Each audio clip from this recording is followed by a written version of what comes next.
Greetings, everyone. How are you? Hope you are all doing well. My name is Janice Henderson, and I want to welcome you to Morning Dew. Today's encouraging word comes to us from Galatians 5, verse 17, and it states, "For the flesh lusteth against the spirit, and the spirit against the flesh.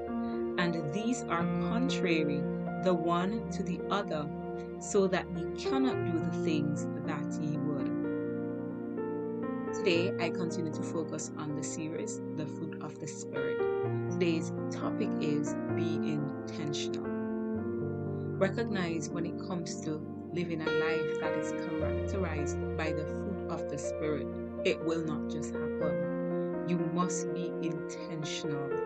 You must decide that this is something that you desire to live a life that is pleasing unto God, and you desire to live an exemplary life, one that will display these attributes, these characteristics. And when you are resolved to live that life, then you will do whatever is necessary to ensure that your life is fruitful.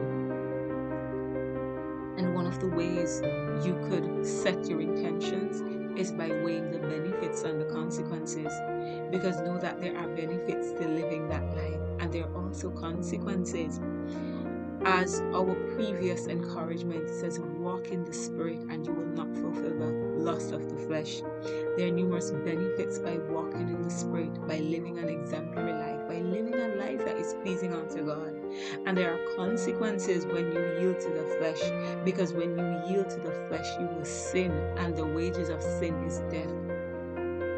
And this can mean that you are separated from God, that there is that barrier between you and God, because God is holy and He cannot stand sin.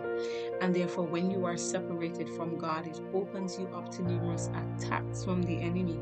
And thus, it is important that you are close to God by shunning sin and walking in the Spirit, be led by the Spirit.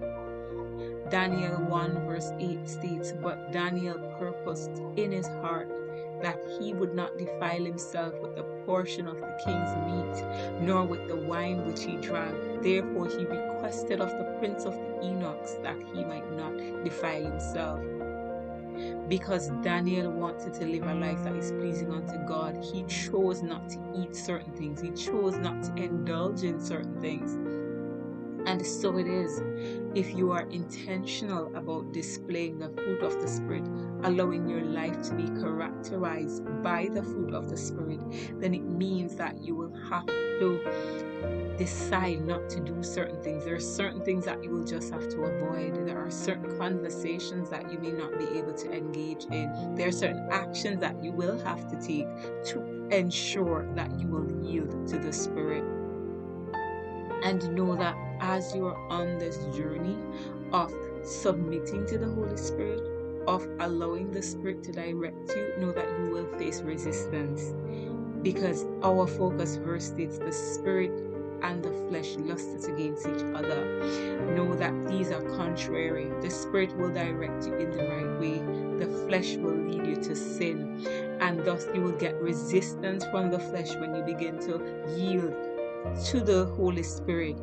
But know that Philippians 4 verse 13 states, "I can do all things through Christ which strengtheneth me." You are able to submit to the Holy Spirit. It can be done. But know that you will have to be intentional. And recognize that because there is this, you could say, war between the Spirit and the flesh, you will be presented with options, and know that you must choose well. Deuteronomy 30 verse 15 states, "See, I have set before thee this day life and good, and death and evil." The choice is between yielding to the Spirit and the flesh. And therefore it is important that you choose well. And in order for you to choose well, weigh the benefits and the consequences. And if you weigh them, you will see that it is far better for you to submit to the Holy Spirit than for you to yield to the flesh. And I encourage you today, come in fruitful a priority. Be intentional, be resolved in your mind that your life will be characterized by the fruit of the Spirit. So I want to thank you for joining me today, and I invite you to join me again tomorrow for another morning dew. And as you go throughout the day and the rest of the week, I encourage you, be intentional along this Christian journey. Make living a fruitful life, yielding to the Holy Spirit, a priority, and you will be amazed at the results in your life. So until tomorrow, have a wonderful day. God bless you and shalom.